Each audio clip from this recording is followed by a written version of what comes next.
we aren't treating housing as a commodity because it is a necessity, is an Wow. essential, and I we had no idea. I'm sorry. Yeah, average rent in New Hampshire or Manchester, New Hampshire, around 2,000 a month. Jesus Christ, yes, with yeah, a federal minimum wage. Yeah, sorry. I yes, that's yeah.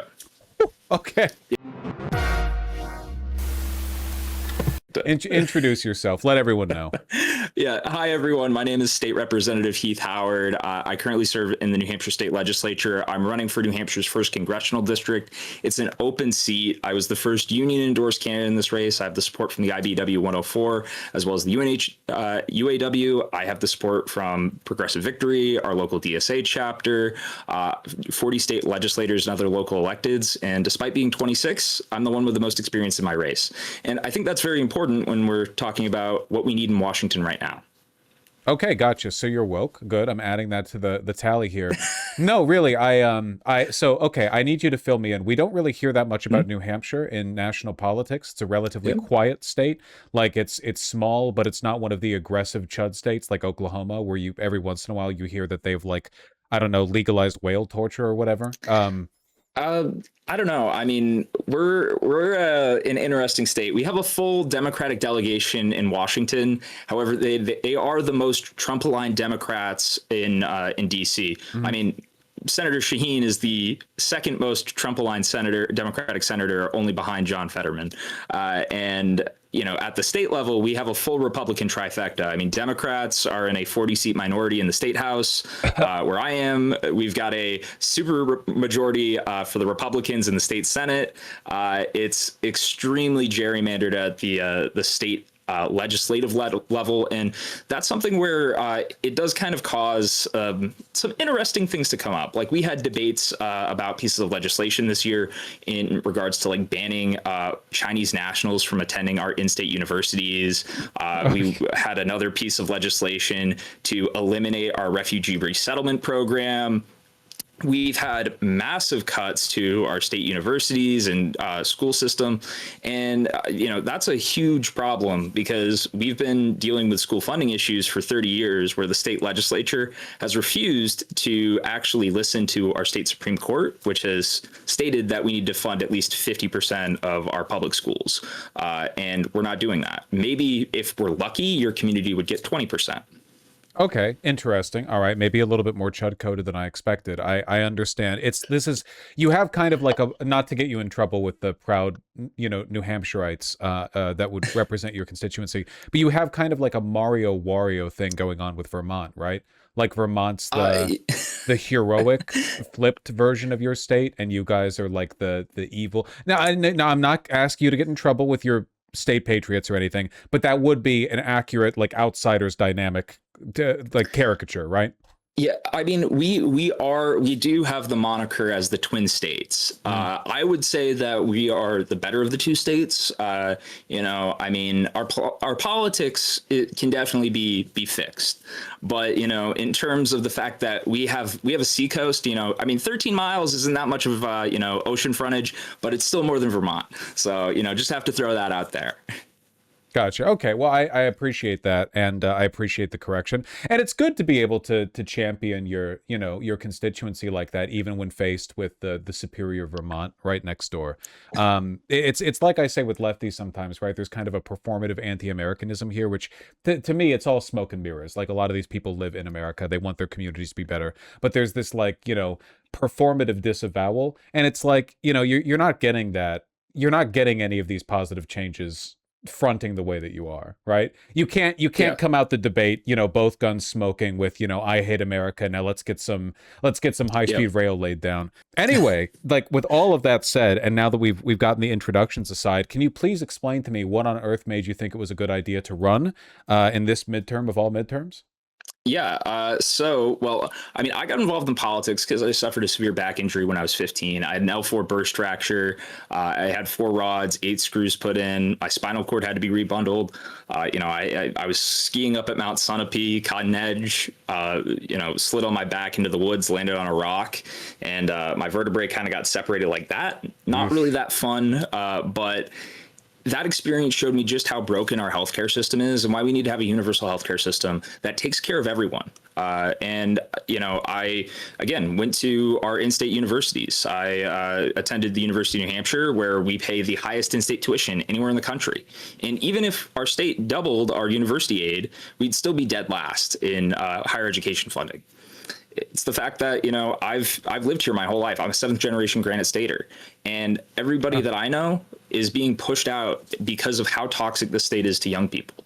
Specifically, I mean, when we look at the housing market, nobody that I know can actually afford a home here. They're all moving out. They can't afford to go to university or get an education, and they can't necessarily make a livable wage because our minimum wage is $7.25. We don't actually have a state minimum wage. We rely on the federal minimum wage. Great. And so we have a lot of problems where we are just making it completely disadvantageous to be a young person who's just getting their footing in this economy. And so that's where, I believe that we need to be fighting for things like universal tuition-free public universities and trade schools, make sure that we raise the minimum wage to a livable wage, make sure that we actually have affordable housing by banning corporations from the single-family housing market, and make sure that we actually invest in affordable starter homes so that people can actually get into the housing market. So we have some paths forward, but there's definitely going to be some fights ahead of us. Gotcha. Okay. Yeah. It's crazy because when I think of when I think of states making themselves completely unaffordable to young people, when I think of like that dynamic, I always think of the big Democrat coastal states, right? I think of New York. I think of California especially, but lately it's been hitting absolutely everywhere. Texas has been building out a lot of housing, but even that has only managed to slow the growth of rent in some major metropolitan areas. Florida, housing prices have skyrocketed. It's pretty much everywhere. I don't know much. I don't have the lowdown on like the metropolitan distribution in New Hampshire, but I'm willing to guess that you have kind of the same dynamic of like the areas where the jobs are not getting enough housing built and have turned into like prohibitively expensive yuppie or retiree play zones, while young people who don't have a six-figure salary basically just have to like spend half their money on rent. Yeah, that's pretty much spot on. It's a real big problem here. And part of it is like the Northeast in general is seen as a climate haven. So we have a lot of these corporations, private equity firms coming in, buying up a lot of these single family homes, and instead of actually turning them into long-term units, they're turning them into short-term rentals and Airbnbs that are reducing our vacancy rate while also reducing supply and increasing our rents because demand is artificially being increased. So we need to make sure that we actually allow individuals in single families to get into these properties because, as the name implies, it's for single families, single family housing. And I think that that's definitely something that we need to be pushing for to make sure that we aren't treating housing as a commodity because it is a necessity, is an essential.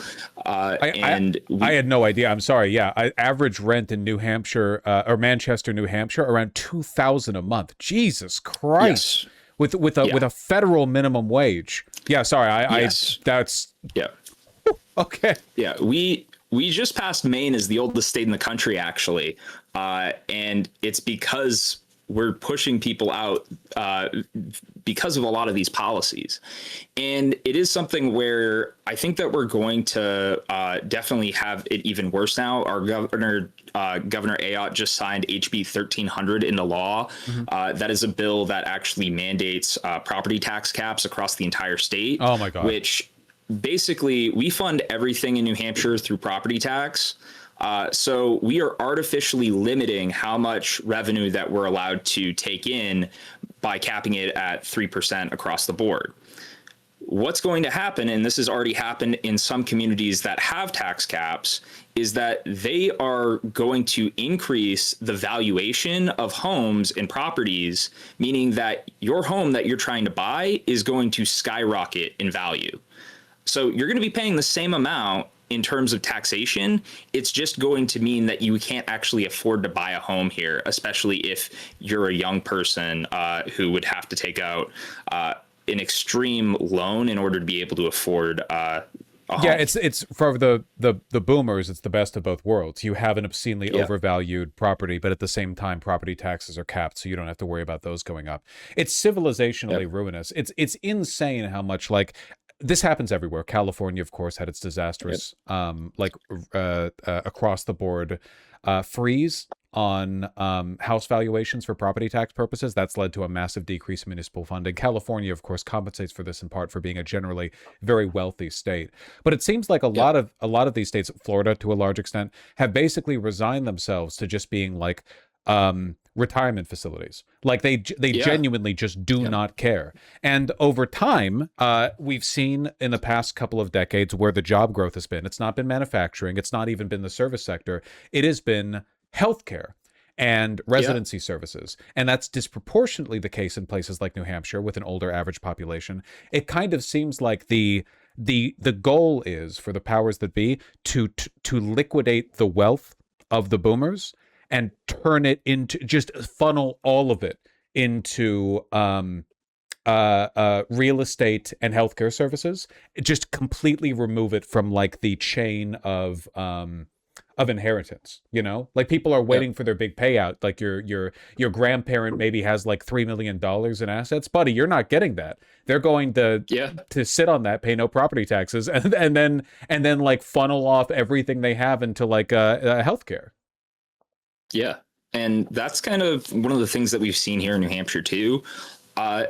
Because of kind of the way that the state is set up, healthcare is definitely one of our growing industries, but it's definitely underpaid and undervalued, because I don't think that people realize that we are going to need a massive surge in the number of healthcare professionals that we actually need because of the silver tsunami that we're facing. And when we are pushing out young people and businesses in particular, like talking about manufacturing and, production here in the United States, we had a Budweiser distillery closed down in Merrimack. And this is a huge problem because when you actually like dive into it and like, why did they close? Because New Hampshire, I mean, we have all the reasons to be there. They already had the infrastructure. That's the most expensive part. They had the cheapest labor costs anywhere in New England, the cheapest business costs anywhere in New England. And on top of that, the alcohol industry is trying to support states like New Hampshire that haven't legalized cannabis, because cannabis is their biggest competitor at the moment. And so I've talked to people who worked at the plant, and I'm like, so why are they shutting it down? And it's because they can't find people to fill the jobs that they need. And so we're seeing, a number of these businesses leave the state, where we're no longer getting that business enterprise tax, that business profits tax. The young people who are able to pay that property tax consistently without having to dip into their savings, they're leaving. And so with property tax being the primary form of revenue in our state, and fixed income property holders being the ones who are primarily living in this state, they're going to face harder and harder times, especially our older residents who are on Social Security and are not necessarily able to meet those payments. Yeah, so I guess like it's a death spiral. Yes. Yeah. What do you want to do about it? Well, I think that there's a lot that we need to do about it. We need to make sure, as I said, we are promoting things like universal free trade schools. We need to be pushing those extensively, because when we're talking about how we can make sure that people have available jobs, that's one of the easiest ways. I mean, I talk to people all the time and I ask them, have you tried to find a plumber anytime recently? And all the time I hear, yeah, I had to go down and talk to somebody from Massachusetts to come up here. And that is a common problem. We can't find people to do the basics. And like, if you have an elderly woman who has a pipe burst, on a Sunday night or whatever, and you're trying to find somebody, it's impossible. It is very, very difficult to look at our economy and say, oh, yes, this is functioning in the way that it should, because you can't actually find a lot of the services and support that you actually need to go to. And so that's where we need to make sure that we're pushing people towards the trades, because I mean, I also, on the other side of that coin, I know a ton of people, they were being pushed into, computer science and coding, and making sure that they could get jobs in that sector.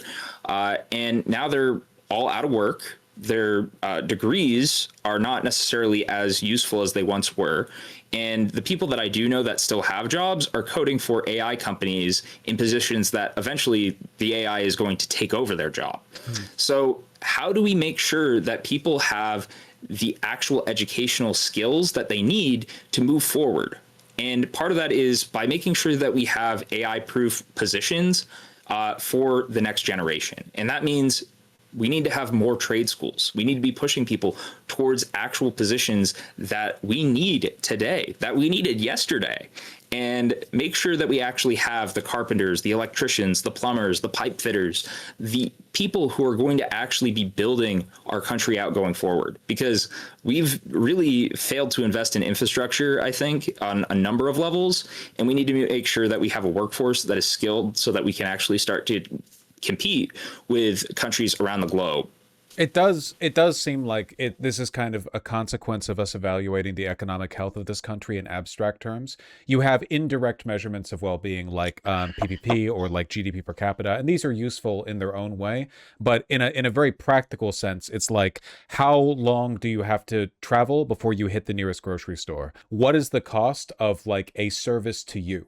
Right? Like you say, there are no trade skills present. Like nobody's doing those jobs, you know? How much does it cost to get a plumber? Not nobody, but Not nobody, but no, like it is a problem. but It's a problem everywhere, right? yeah, Like how much does it cost to get a plumber over to your house to fix a basic problem? If there is damage to like masonry in your town, if there's a bridge that needs repairs, how long does it take to fix it? How much money does it take to fix it? I'm reminded of all these stories that I've read on how like back in the golden age of American infrastructural development, you know, you're building out New York City, Kansas City, right? A bunch of cities that are now basically just parking lots, not New York, but right, Kansas City, you know, a bunch of towns in West Virginia. It used to be you had stonemasons just everywhere. You wanted a guy to work in stone, you had a guy to work in stone. But nowadays everything's been like there's no one around to do that work. You basically have to like contract and subcontract through firms, which makes everything prohibitively expensive. And in a practical sense, the GDP might remain high because you're still spending a lot to get these services done, but the ratio of how much it costs you to do something versus what you get out of it is wildly out of whack. And all of this is just downstream of the fact that we've, to a large extent, like abandoned fields that do anything. You know, it's like a coffee shop economy. We prioritize insecure, low-wage work where you can, maybe you're here 1 week, the next week you get fired for no reason, over long-term, like lifelong careers that you can stably occupy. Yeah, exactly. And that's where we have to be pushing people towards, but also make sure that they don't necessarily feel locked in. Because so often I'll talk to people and they're like, yeah, I'm getting my degree in, whatever. And I don't really like it. I wish that I was doing something else, but they sunk cost fallacy themselves into staying in that field because the cost of education is so high. And so it's the fact that we need to make it more affordable so that people can actually understand what their skills and strengths are and make sure that they also know what they like and what they don't. Yeah, and all of this, I guess, I think the reason we moved away from this is because,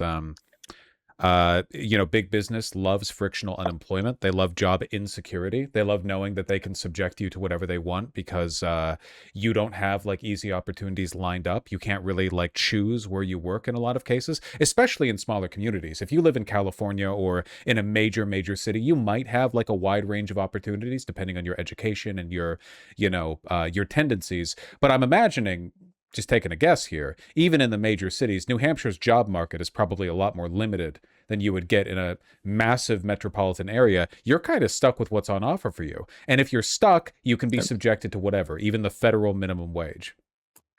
Yeah, exactly. And I mean, all the states around us, they have nearly double our minimum wage, but like there are people that I know that are still working the federal minimum wage and are, taking pay cuts. I mean, even still, like we can look at people who are working food service industry jobs who are being paid sub minimum wages and relying on tips to get by.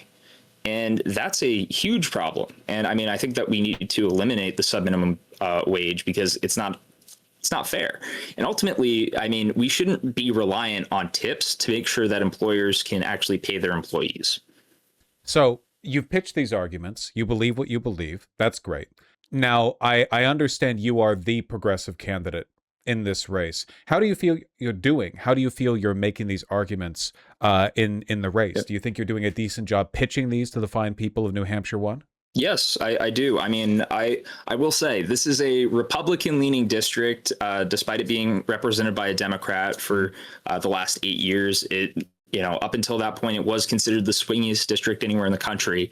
And I mean, I represent a Republican district in the state legislature currently. It's one that our Republican Governor Sununu won, Governor Ayotte won, Trump won my hometown. I won this past election by 16 votes. It was the third closest district in the state, and I'm very proud of what I was able to do, because we talked to Republicans, Democrats, independents, people who'd prefer to stay on the couch, and we motivated them to come out. And that's what we've been doing on the campaign trail. And I've done the same thing in the state legislature. It doesn't matter who you are. I'll work with anybody, because building those coalitions is what matters. And, I've sponsored legislation like calling for the overturning of the authorization for use of military force. I've worked with Republicans, in our state legislature, calling on our federal delegation to overturn that, to make sure that we could push for, some basic things like allowing our therapeutic cannabis patients firearm rights, to make sure that we could actually have, some of these conversations around retirement, where I serve as the ranking member on the subcommittee on pensions. We've had a lot of effort put in, and, in my district, in terms of what we've seen in the polling for the first congressional, is I'm the leader with independents. I'm the leader with moderates. I'm the leader with people who did not vote in previous elections. And I think that that is a very strong, compelling reason as to how we are going to actually win this race when 45% of the electorate is independent. So if that's the case, what do you think is the gap between where you are right now and where you could be with a majority of support from prior Democrat voters? So like you're leading with independents. Why are people gravitating towards more like the Dems then? Why are they gravitating towards more centrist candidates, do you think, if independents are leaning towards you?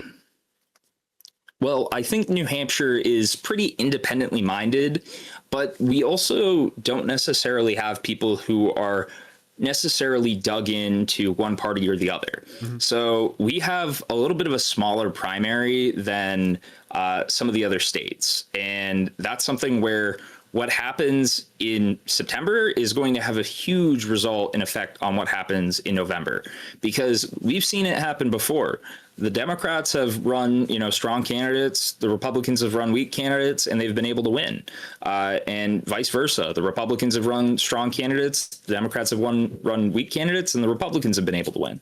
And it's the fact that, we are a strong candidate. We are a strong campaign. It's the fact that we're doing things a little bit differently. I think that people want a different type of Democrat. They want somebody who's going to stand up for the basics, to make sure that we actually have somebody who understands what it's like to come from the working class, and make sure that we can actually have a representative democracy that actually reflects the people. Do you think New Hampshireites, New Hampshireans? Give me what's the preferred? Granite Staters. Okay, I'll try to remember that. You think Granite Staters are willing to vote for a candidate who's like 15 years younger than the median age in the state? I do. I've talked to a lot of people, and I've listened to what they have to say. And it's the fact that I think that people are looking at what's happening in Washington right now, and they are hearing what I'm bringing to the table. And, I'll tell people straight up, you can call me naive, but I think that we need a little bit of naivety right now, because going into Washington with the same mentality over and over and over again isn't going to change anything. It's the definition of insanity. It does kind of seem like everyone, like, you're right because everyone says this. Like centrists say this too, right? Moderates, people who have been like Haley Stevens says this. Incumbents who have been in office for 30 years say this. I'm here to mix things up. Nobody likes what's going on in Washington right now.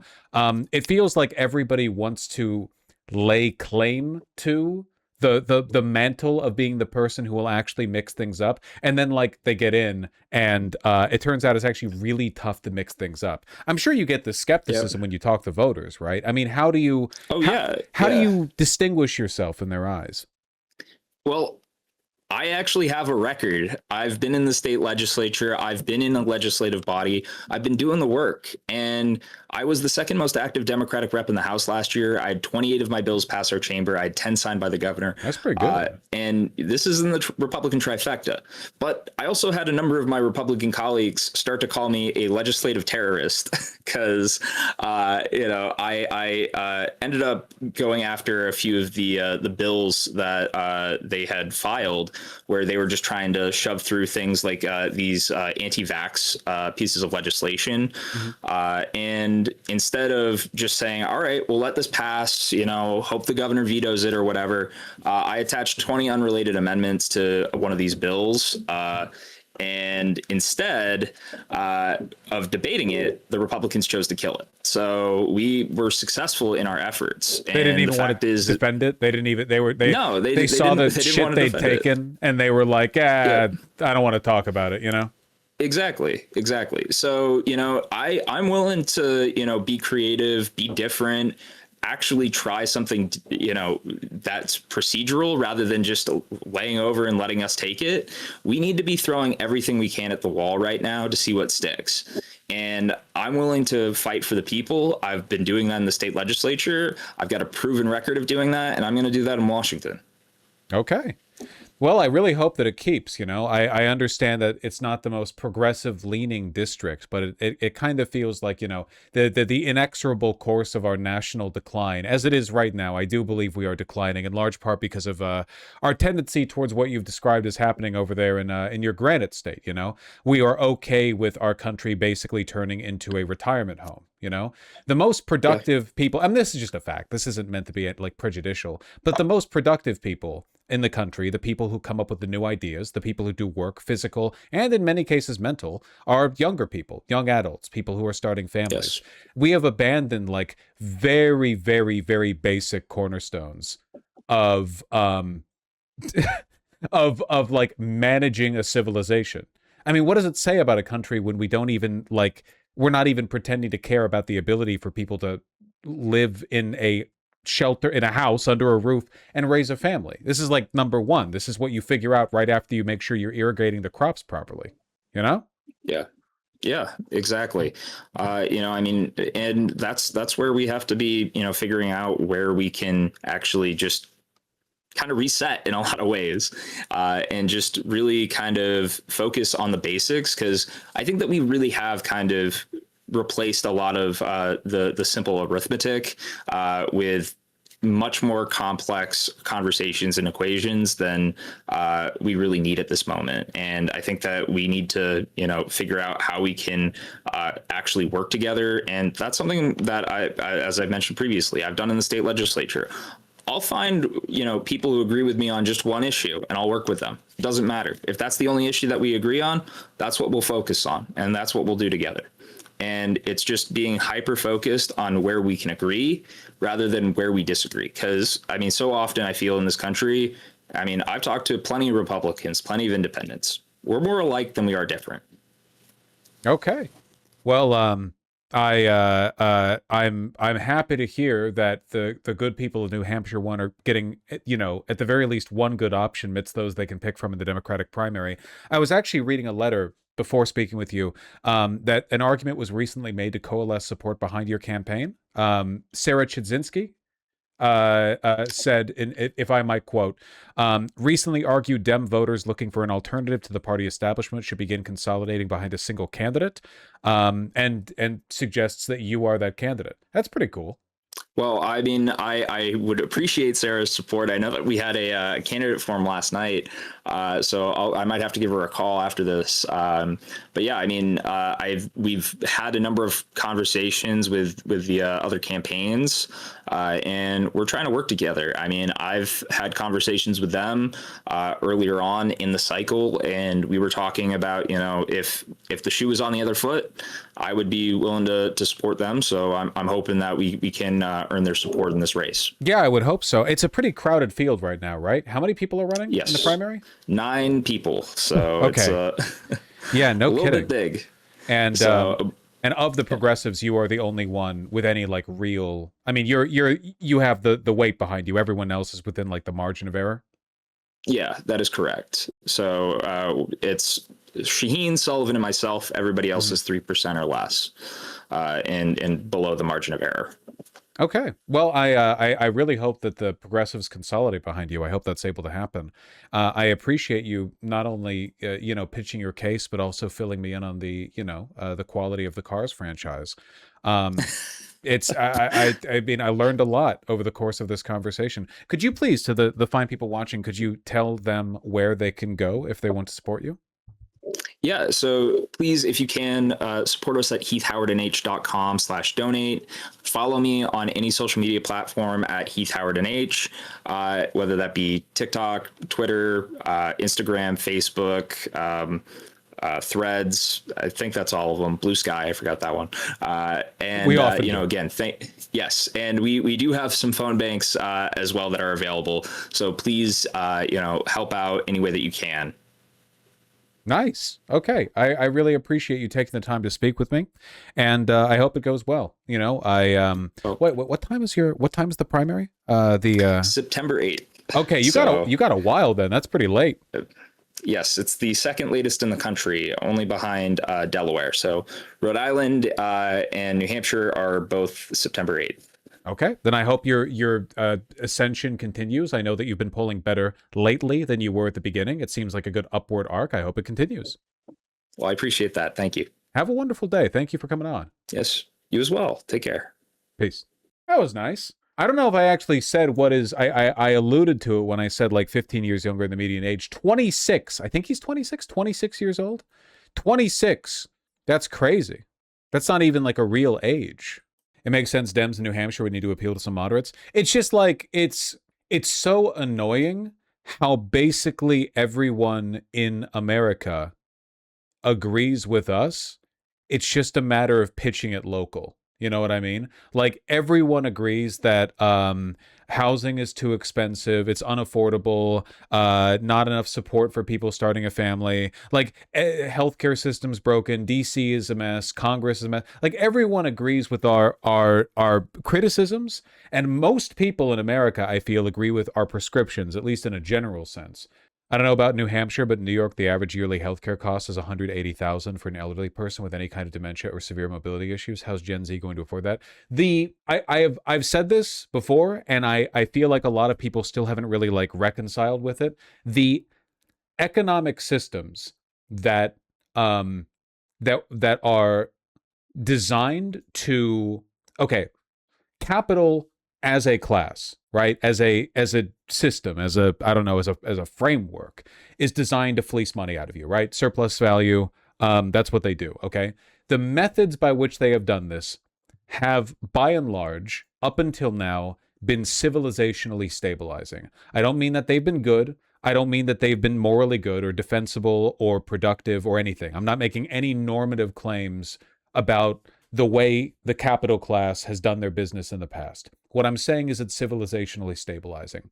Like many bad things are civilizationally stabilizing. For most of human history, slavery has been a more or less civilizationally stable system. Doesn't make it good. It just means that it can continue for a while. It can self-perpetuate. It is not like innately so unstable it collapses almost immediately. Fascism is an example of a system that is almost immediately self-defeating, like it's too openly irrational. It's not fascism being bad isn't why it collapses. It's because it's fucking stupid. It's just bad in addition to being stupid. To put not too fine a point in it. The point that I'm getting at here is that right now the systems that we're developing for capital acquisition are not stabilizing. They are shockingly destabilizing. Like we are embracing a system where healthcare and housing is so unaffordable that we don't really have an answer to future generations at all. Stability is kind of like a relative metric as well, right? Like slavery might have been a stable system in the past. You couldn't implement it today with any kind of stability. It's stability is relative to the current, material conditions. I don't think the people who are in charge of making these decisions have any plan for the future. You know what I mean? I feel like the way our economy works right now, the number one best way to make money is to insider trade or lie to investors. And that the vast majority of companies are run by boards of directors that would happily gut their company for an immediate boost, who would happily like employ a private equity gutting to their own company rather than allow it to stand for 1,000 years into the future. You know, everyone is willing to gut the now if it means like a 10-year payout. Nobody cares about like prolonging the system indefinitely anymore. You know, even the aristocracy had some concern for it, but now, yeah, I don't really know. The Marxist term is historically progressive. Well, no, because I would never argue that at any point slavery has been historically progressive. I don't know what it could possibly be historically progressive in the context of, but like historically aligned, historically consistent, whatever the case may be. We are headed down a dark road, and I really don't think anyone has any answers, you know? Not great.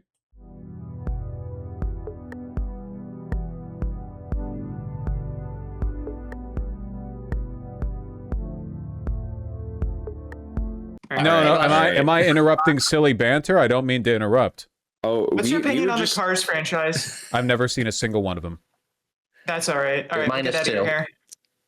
Yeah, it's a unfortunate case there. I mean, we were talking about how the original Cars movie is a really good film. So, is it? Is this a bit? I'm genuinely asking. I haven't seen it. No, it's genuinely a good movie. Is it? Hold on one second. It's Lightning McQueen, right? He says ka-chow? Yeah, of course. Yes. Yeah. Cars 1. Okay. And Cars 2 is the one that has the British secret agent? Yeah, that one's a little crazy. I'll say that one's a little bit off the deep end. Like crazy. But then the third one kind of brings it back into like reality a little bit. Okay. Crazy good or like over ambitious? It's kind of like the Fast and Furious franchise arc a little bit, where like they jumped, you know, from the first film to like the 8th film or whatever, where they're like going into space and stuff. Right. So yeah, I never really understood the premise of Cars. I guess I don't really. The only proximity that I've had to it is at Disneyland, right? They have like the Cars area, and I've walked past that. Yeah, that's true. I guess I don't really like. I get Toys Life because you or Toys, sorry, not Toys Life. I was thinking of Bugs Life. I understand Toys because you have kind of like a narrative dynamic with like they have a role to fill, right? They're toys. They have their own lives. You kind of get to anthropomorphize, like, you know, knockoff versions of popular toys from the time. But like with the Cars, it's literally just talking cars. They don't even do that much with them being cars, right? Like they do racing, but they're not like cars to humans. There are no humans, they're just cars. You know what I'm talking about? Yeah, I do. That's a fair point. But anyway, you know, I mean, a little bit off topic, you know, from the day. You know, I don't know how much the movie Cars has to do with governing. Don't tell me how to run my stream. So Cars 3, you said it's better? Yes, Cars 3 is much better.